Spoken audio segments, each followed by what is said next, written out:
بسم الله الرحمن الرحيم والسلام عليكم ورحمة الله تعالى وبركاته.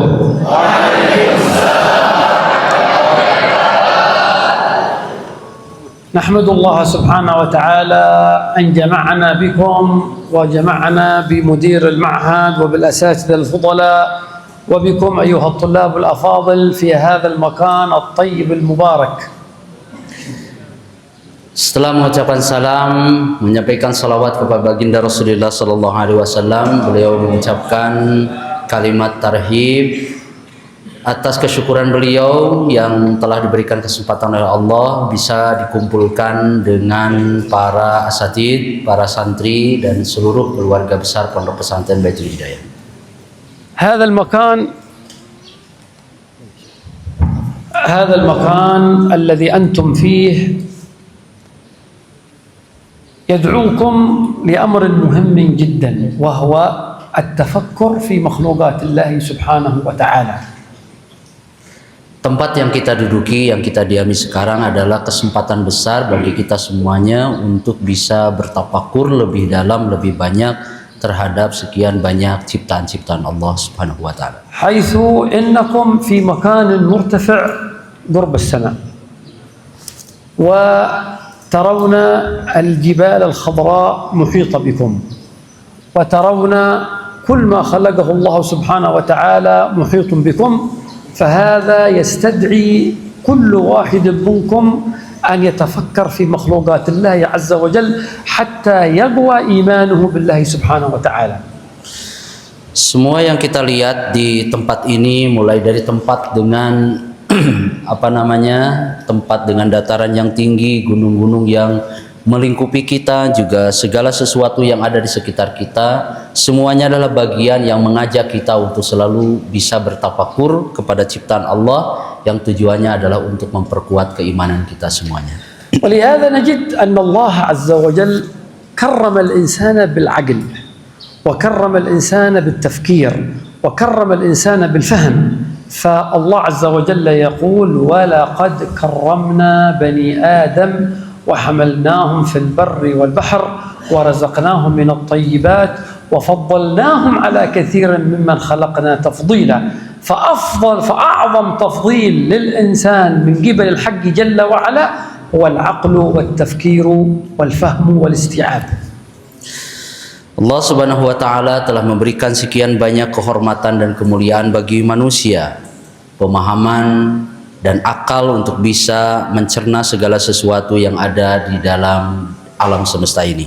Sebagaimana Allah Subhanahu wa taala mengatakan, sungguh kami telah memuliakan anak cucu Adam, yaitu dengan memberikan akal. Tidak ada sesuatu yang paling utama, paling berharga dan paling bernilai, yang Allah berikan kepada kita melebihi akal dan pemahaman.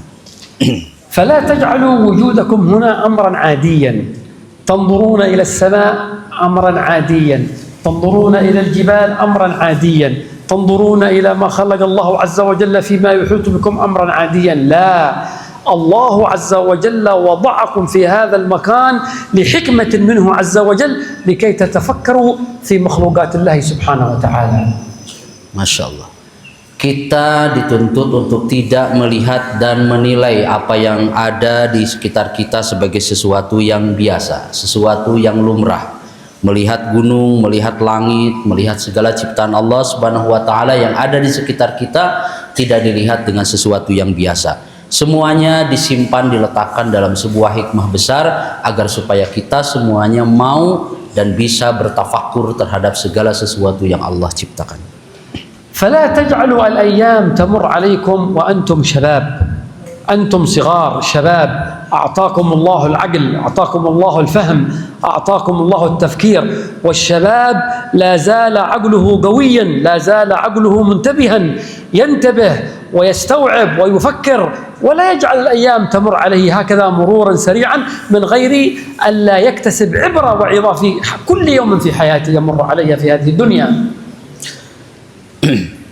Antum semuanya, para santri yang hadir di hadapan beliau ini semuanya adalah syabab, para pemuda, anak-anak yang masih belia, yang tentu saja di antara karakteristik utamanya adalah memiliki akal yang kuat, pemahaman yang tajam, mampu untuk menguasai segala hal dengan sangat mudah. Maka jangan biarkan waktu dan kesempatan usia yang masih muda itu berlalu tanpa makna, berlalu tanpa faidah, kecuali diambil dalam perjalanan itu untuk bisa mendapatkan ibrah, hikmah yang besar dari Allah Subhanahu wa taala. وهذا التفكر وهذا التفكر وهذا التفكر وهذا العقل وهذا الاستيعاب الذي أنتم من أجله وضعتم هنا، هذا يساعدكم على الجد والاجتهاد في دراستكم أكثر وأكثر. Semua kemampuan untuk yang ada pada diri antum semua, diri kita semuanya, berupa kemampuan untuk tafakkur, memiliki akal, dan kemampuan untuk menguasai banyak hal, diletakkan di tempat ini. Keberadaan kita semuanya tiada lain untuk mendorong kita untuk bisa lebih beristihad, bersungguh-sungguh, mengeluarkan seluruh potensi kita untuk mendapatkan kebaikan. فأنت عندما تنظر إلى السماء، تنظر إلى السماء كل يوم تقول لا إله إلا الله، تنظر إلى السماء تقول لا إله إلا الله. من يمسك هذه السماء؟ هل هناك توجد أعمدة تمسك هذه السماء؟ لا. هل سمعت في يوم من الأيام أن السماء التي فوقك حصل فيها تشقق أو حصل فيها تصدع أو حصل فيها مشكلة؟ لا. من الذي خلقها؟ الله. من الذي أبدعها؟ الله. من الذي أمسكها؟ الله. هذا يدعوك إلى التفكر ويدعوك إلى التأمل ويدعوك إلى التدبر كل يوم أكثر وأكثر وأنت قريب من السماء. Masya Allah. Kalau kita lihat dengan apa yang ada di sekitar kita, kita melihat langit, melihat segala sesuatu yang ada di sekitar kita semuanya. Siapa menciptakan langit, siapa yang menciptakan gunung, siapa yang menciptakan bumi, semuanya itu adalah kekuasaan Allah Subhanahu wa taala. Kita tidak melihat langit ini dalam keadaan pecah, dalam keadaan terjadi benturan satu sama lain, tetapi semuanya telah diletakkan Allah Subhanahu wa taala agar supaya kita mau bertafakur, mau berpikir, berta'amul, dan mau menggunakan akal kita dengan sebaik-baiknya. أنت كلما نظرت إلى السماء وزاد تفكيرك فتح الله عليك في العلم، فتح الله عليك في الفهم، فتح الله عليك في الاستيعاب. ولهذا أنا أراكم أنتم طلابا أذكياء لأنكم فيما أعتقد دائما تتفكرون في مخلوقات الله عز وجل. طيب. Ketika kita melihat langit, apa yang ada di atas kita, maka tatkala kita bertafakur kepada langit yang ada di atas kita, maka Allah Subhanahu wa taala akan membukakan bagi kita semuanya, yaitu pintu ilmu, pintu pemahaman, pintu penguasaan terhadap disiplin ilmu dan pemahaman yang benar. Kenapa? Karena kalian semuanya adalah orang-orang yang selalu berusaha untuk bertafakur atas seluruh ciptaan-ciptaan Allah Subhanahu wa taala. هذا قال الله عز وجل إن في خلق السماوات والأرض واختلاف الليل والنهار لآيات لأولي الألباب الذين يذكرون الله قياما وقعودا وعلى جنوبهم ويتفكرون في خلق السماوات والأرض ربنا ما خلقت هذا باطلا سبحانك فقنا عذاب النار. Allah Subhanahu wa taala mengatakan di dalam salah satu ayatnya, sesungguhnya di dalam penciptaan langit, inna fi khalqis samawati wal ardh waqtilafil laili wan nahar, dan begitu juga dalam peralihan siang dan malam adalah tanda-tanda kebesaran Allah bagi orang-orang yang menggunakan akalnya, liulil albab. Siapa mereka? Yaitu orang-orang yang selalu berzikir, alladzina yadhkurunallaha qiyaman, dalam keadaan berdiri, wa qu'udan, dalam keadaan duduk, wa ala junubihim, baik dalam keadaan mereka terbaring. Mereka mengatakan subhanaka, subhanaka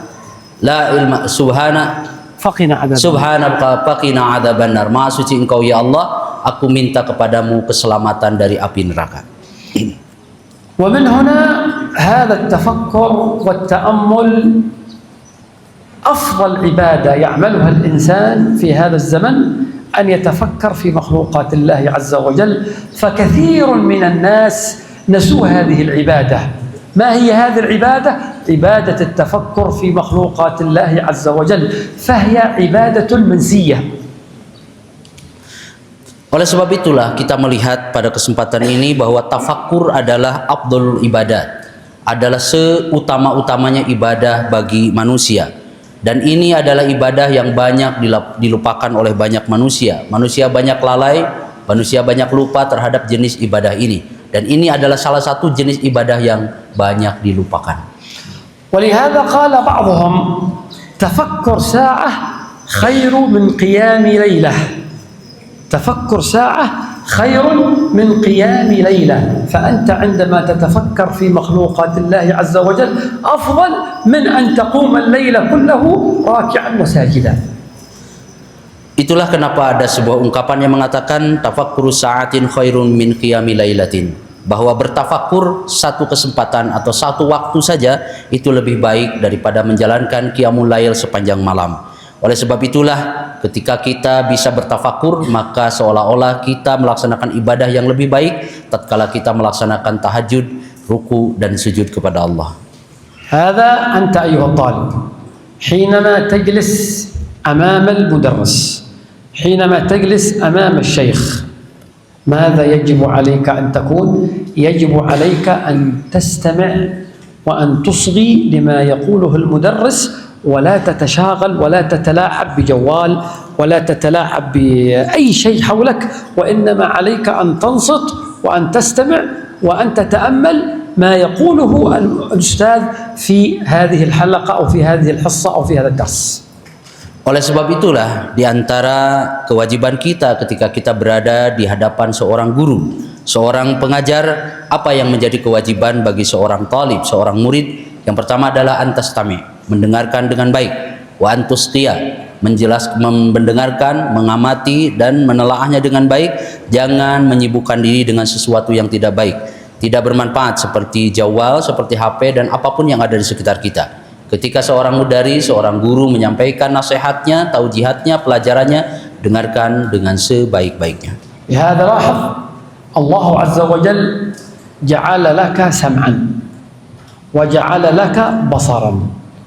هذا السمع وهذا البصر من أهم عضوين تتلقى بهما العلم الشرعي والعلم التطبيقي. لا يمكن أن تستطيع أن تفهم العلم إلا بالسمع وبالبصر. Allah Subhanahu wa taala telah menjadikan dua perangkat penting bagi manusia. Yang pertama adalah pendengaran, yang kedua adalah penglihatan. Dan kedua anggota ini, kedua indera ini adalah termasuk dua anggota yang sangat penting dalam rangka kita mengadopsi ataupun mengambil ilmu, baik ilmu yang bersifat syar'i, ilmu ulum syariah atau ilmu yang sifatnya terapan. Maka oleh sebab itulah gunakanlah pendengaran dan penglihatan itu sebaik-baiknya untuk bisa mendapatkan ilmu dengan maksimal. ولهذا عندما تقرأ القرآن تجد أن كثيرا من الآيات القرآنية قدم الله فيها السمع على البصر. دائما في أغلب الآيات القرآنية يقدم فيها السمع على البصر. لماذا؟ لأن العالم كثير من العلماء عندهم عمى، عندهم عمى، عالم، لكنه لا يمكن أن يكون عالم أصم. يمكن أن يكون عالم أعمى، لكن لا يمكن أن يكون عالم أصم إطلاقا. ولهذا قدم الله السمع على البصر في كثير من الآيات القرآنية. Kalau kita menelaah dan meneliti secara mendalam, komprehensif terhadap ayat-ayat Al-Quranul Karim, maka kita akan menemukan bahwa kalimat as-sama' yang berarti pendengaran muqaddam, didahulukan daripada kata basar yang berarti adalah penglihatan dalam semua ayat-ayat di dalam Al-Quran. Kenapa?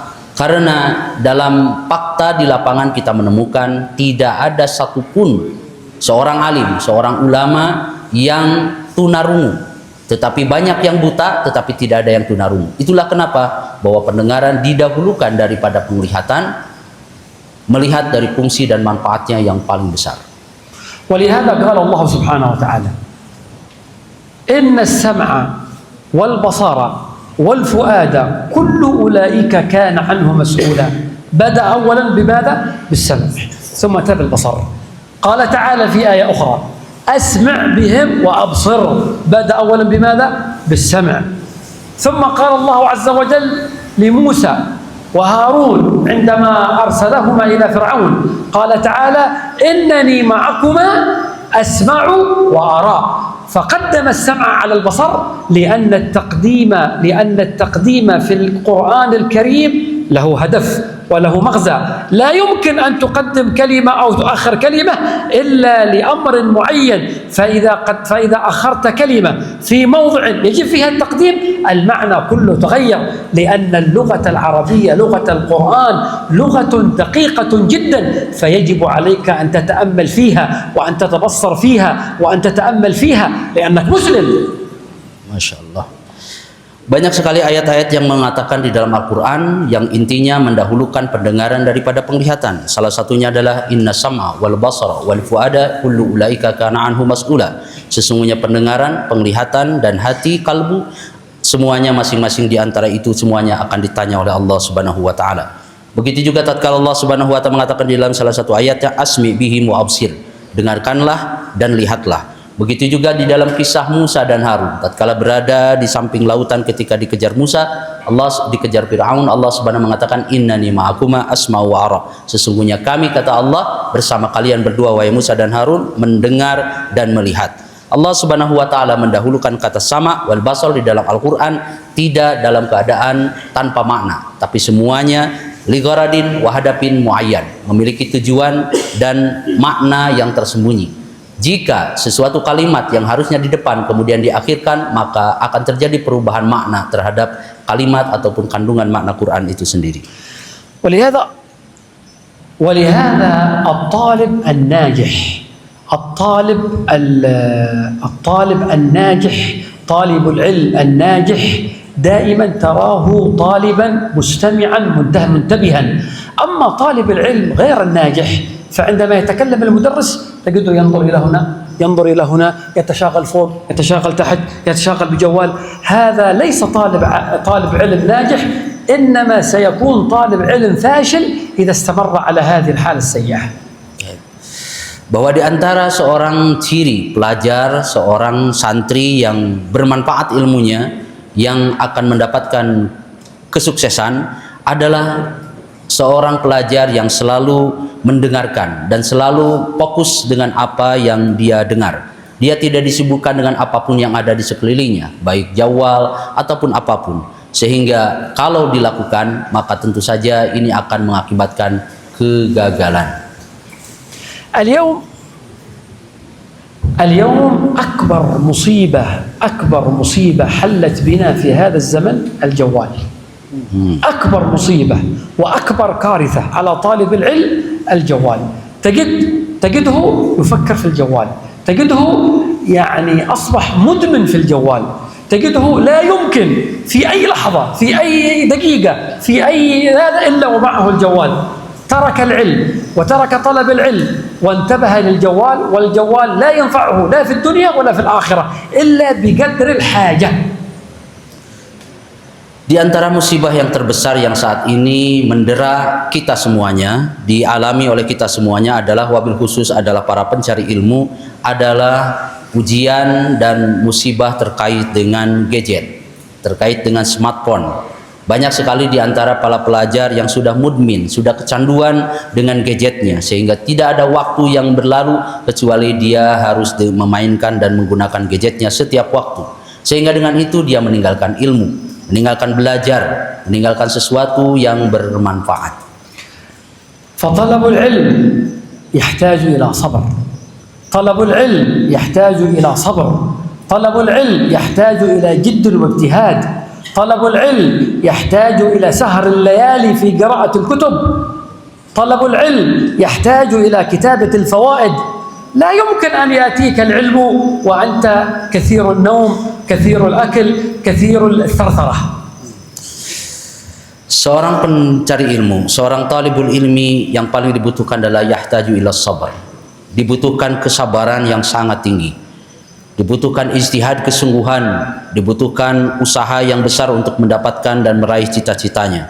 Dibutuhkan usaha untuk mau sahirul lail, yaitu begadang untuk membuka hasanah keilmuan di setiap malam, menulis apa yang dianggap dan dinilainya bermanfaat, dan tidak mungkin ini semuanya ditinggalkan oleh seorang pencari ilmu.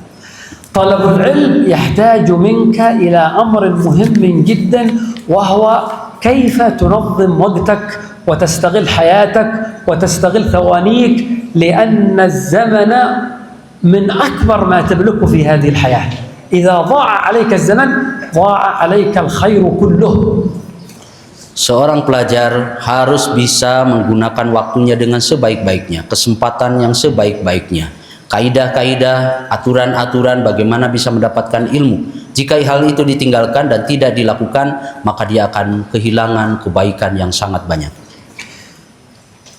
نظم وقتك، انظر إلى نفسك، ما الذي تعمل في يومك، وضع لنفسك خطة، ضع لنفسك برنامجا.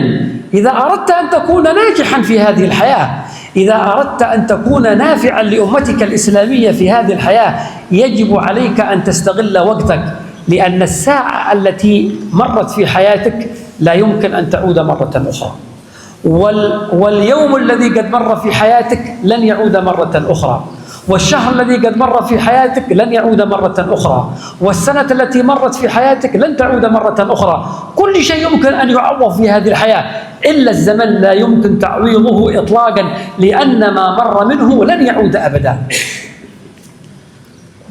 Oleh sebab itulah, maka setiap pelajar ilmu, thalibul ilmi wajib melihat unzur ila nafsik, menelaah, memikirkan tentang maslahat dirinya, meletakkan perencanaan-perencanaan yang baik, agenda-agenda yang baik. Jika Anda ingin menjadi seorang thalibul ilmi yang najih, yang ilmunya bermanfaat, setiap waktu yang berlalu, setiap pekan, setiap bulan, setiap tahun, semuanya berlalu dan tidak akan pernah bisa kembali lagi. Hari yang sudah dihabiskan, minggu yang sudah berlalu, bulan dan tahun yang sudah berlalu, la tu'awad, tidak akan bisa diganti dengan sesuatu apapun.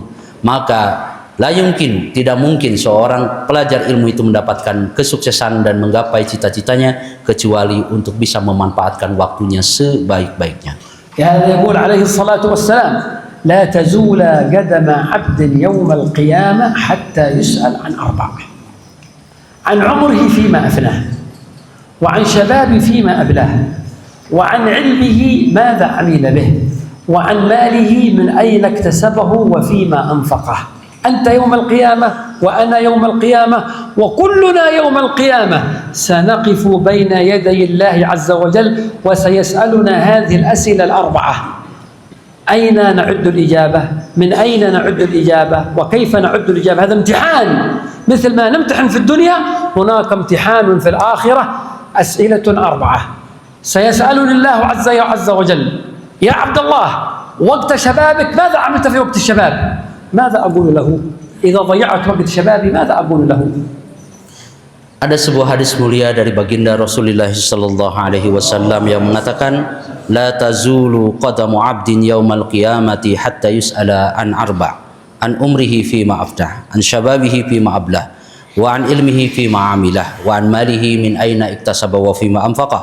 Tentang umurnya di mana dia dihabiskan, tentang masa mudanya dengan apa dia digunakan, tentang ilmunya apa yang sudah dia amalkan, tentang harta dari mana dia ambil dan kemana dia infakkan. Semuanya itu akan ditanya di hadapan Allah. Saya, kata beliau, antum semuanya, kita semuanya akan berhadapan dengan sebuah bentuk ujian yang maha besar, maha dahsyat, yaitu ujian dijawab di hadapan Allah untuk menjawab pertanyaan yang 4 ini. Inilah satu bentuk imtihan yang terbesar di akhirat bagi kita semuanya kelak. إذا أضعت وقت شبابك وسألك الله عز وجل عن وقت الشباب، والله عز وجل يعلم أين أضعته، ولكن يريد أن يحاسبك في وقت شبابك. أين شبابك أضعته مع الجوال، مصيبة. أين وقت شبابك أضعت وقت شبابي في القيل والقال وكثرة السؤال وإضاعة المال، مصيبة. أين أضعت وقت شبابك؟ أضعت وقت شبابي في النظر في التلفاز. إذا حرام عليك، ضاع عمرك كله في الدنيا وفي الآخرة.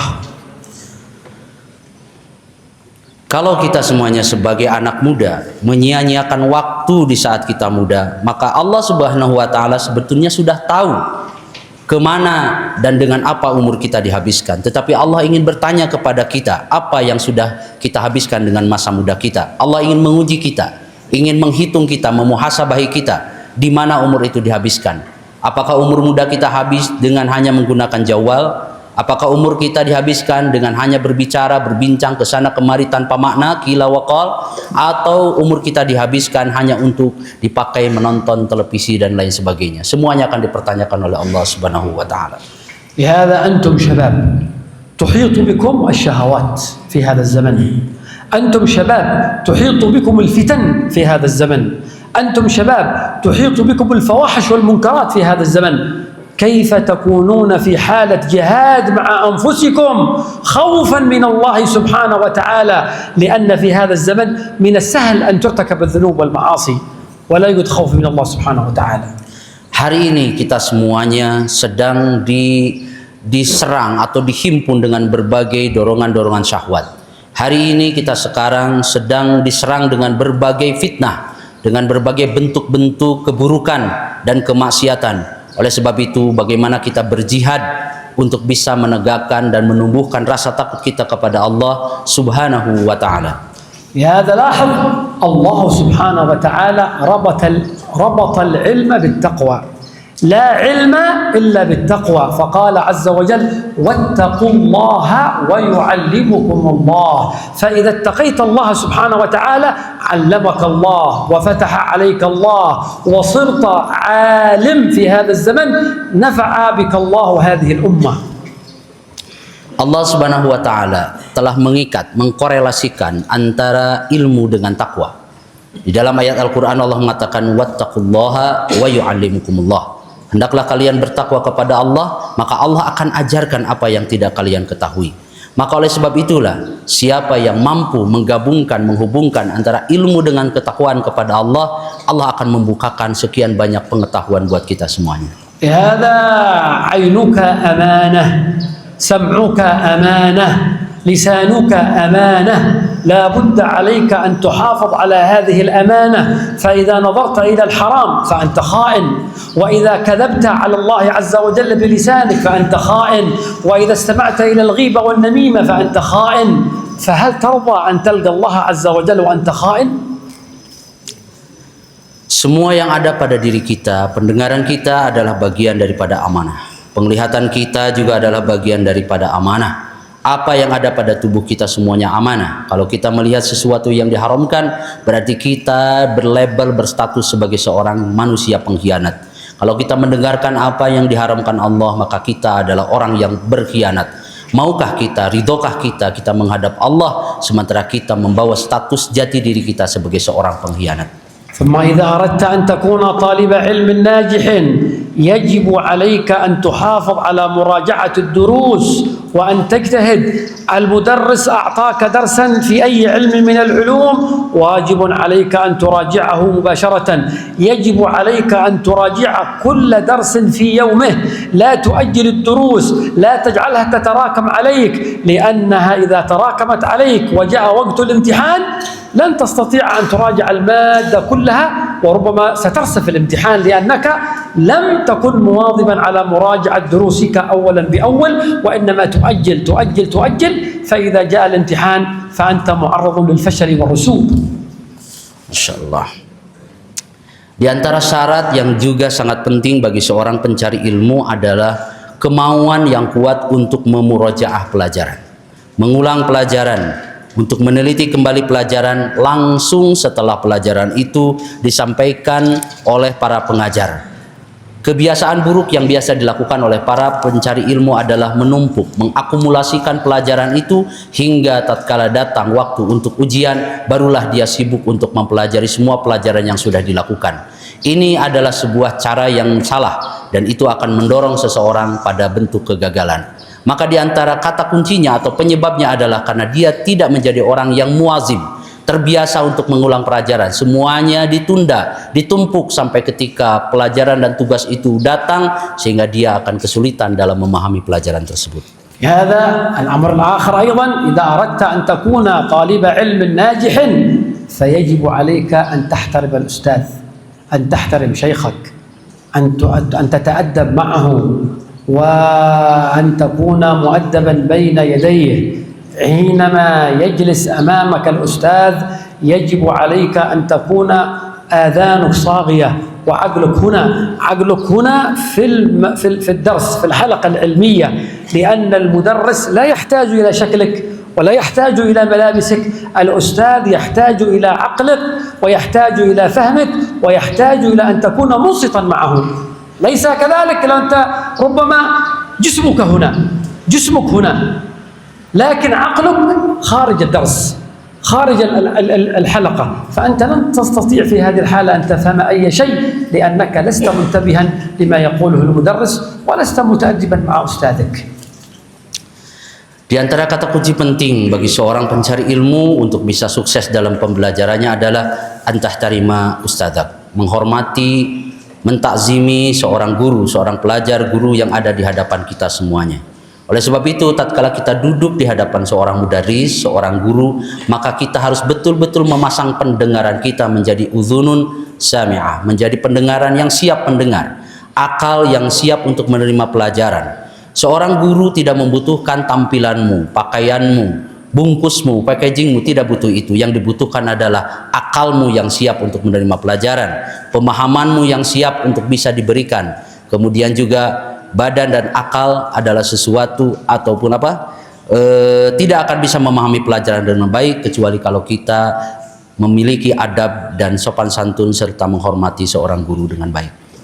لأن هناك أمر مهم جدا، إذا كان هناك رغبة ومحبة للعلم أقبلت على العلم. حينما تكون أمام الأستاذ وأنت محب للعلم شغوف بالعلم كانت أعينك أمام الأستاذ منصتا ومنتبها، ولكن عندما تأتي إلى الحلقة أو إلى الدرس وأنت لا توجد عندك الرغبة، فبمجرد ما تجلس في الحلقة تنعس، فبمجرد ما تجلس في الحلقة يأتيك النوم، لأنه لا توجد عندك رغبة في طلب العلم.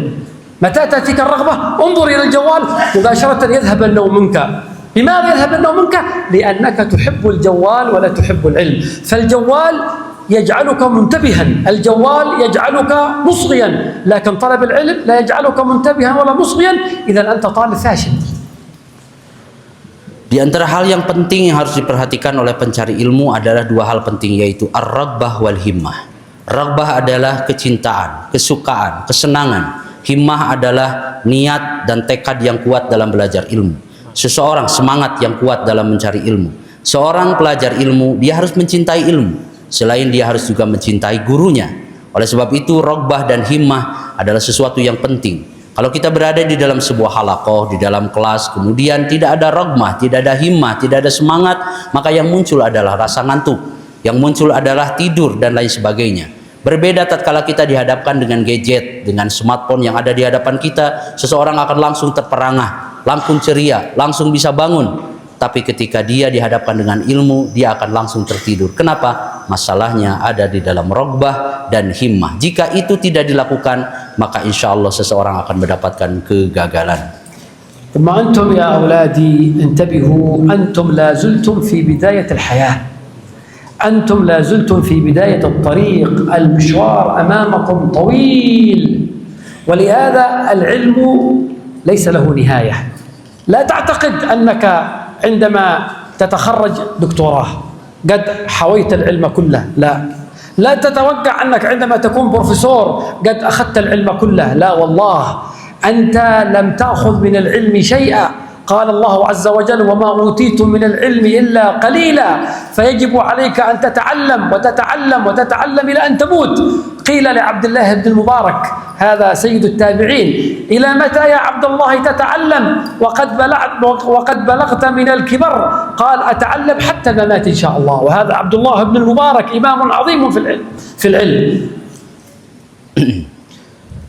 Kalian semuanya sebagai pelajar ilmu, semuanya diantara kita adalah fi bidayatil hayat wa fi bidayatil tarik. Semuanya masih berada di tahap permulaan kehidupan, masih berada di tahap perjalanan yang baru. Jangan bayangkan bahwa perjalanan itu pendek. Perjalanan kalian semuanya masih sangat panjang. Ketahuilah bahwa al-ilmu la nihayatalah. Ilmu tidak memiliki finish, tidak ada akhirnya. Sekalipun seseorang sudah menjadi doktor, menjadi profesor, maka dia dituntut untuk terus belajar dan belajar. Oleh sebab itulah seorang tabi'in, Sayyidut Tabi'in bernama Abdullah ibn Mubarak, ditanya, sampai kapan saya belajar ilmu? Dia menjawab, sampai datang ajal kematian. لاحظ كان السابقون عليهم رحمة الله قبل 300 سنة قبل 400 سنة هل توجد عندهم طائرات؟ لا توجد. هل توجد عندهم سيارات مثل ما عندنا اليوم؟ لا توجد. هل عندهم جوالات؟ لا توجد. هل عندهم مكيفات؟ لا توجد. ومع هذا علموا وألفوا ونشروا العلم ونشروا الدعوة إلى الله وليست عندهم الأشياء التي عندنا اليوم. ونحن اليوم عندنا كل هذه النعم ولم نعمل مثل ما عملوا إطلاقا مع الأسف الشديد. Masya Allah, kalau kita melihat generasi-generasi yang terdahulu, as-sabiqun al-awwalun, mungkin dalam kurun waktu 300-400 tahun sebelum kita hari ini, kita menemukan bahwa mereka saat itu belum ada perangkat-perangkat untuk bisa menunjang keilmuan, belum ada pesawat, belum ada HP, belum ada perangkat-perangkat untuk bisa memudahkan dalam mencari ilmu. Tetapi subhanallah, hasil yang mereka dapatkan adalah mereka alamu, mereka mengajarkan, allafu, mereka membuat karya-karya besar, wa nasyarul ilma wa da'wah, mereka menyebarkan ilmu dan dakwah ke penjuru bumi. Beda dengan kita. Hari ini kita menemukan berapa banyak perangkat yang ada di hadapan kita, tetapi kita tidak bisa melampaui apa yang sudah mereka lakukan. ولهذا أنت يا طالب العلم إذا أردت أن تكون ناجحا فيجب عليك أن تقرأ في سير الصحابة ماذا عملوا، يجب عليك أن تقرأ في سير التابعين ماذا عملوا، يجب عليك أن تقرأ في سير العلماء الربانيين ماذا عملوا، يجب عليك أن تقرأ في سير الفقهاء، يجب عليك أن تقرأ في سير المفسرين، يجب عليك أن تقرأ في سير المحدثين لتنظر ماذا عملوا من أعمال كبيرة جدا. ونحن ماذا عملنا؟ نحن لم نعمل شيء، نحن لم نقدم شيء، نحن لم نخدم شيء، نحن مع الأسف ربما أذنبنا وعصينا. ولهذا يجب عليكم أن تقرأوا سير الأولين حتى تأخذوا منها العبرة والعظة. Oleh sebab itulah wajib bagi kita, bagi para pencari ilmu yang ingin mendapatkan kesuksesan, untuk membaca, untuk menelaah bagaimana sirah biografi perjalanan para sahabat, sirah biografi perjalanan hidup para tabi'in, sirah biografi para ulama-ulama as-sabiqin, ar-rabbaniyin, para ahli fiqih, para mufassir, para muhaddisin, dan lain sebagainya, untuk bisa kita tahu madza amilu, apa yang sudah mereka kerjakan, apa yang sudah mereka tinggalkan. Sementara kita sebetulnya kita belum mendapatkan dan belum mengambil apa-apa. Kita belum berkhidmah kepada umat ini, kecuali kita banyak bermaksiat kepada Allah Subhanahu wa taala.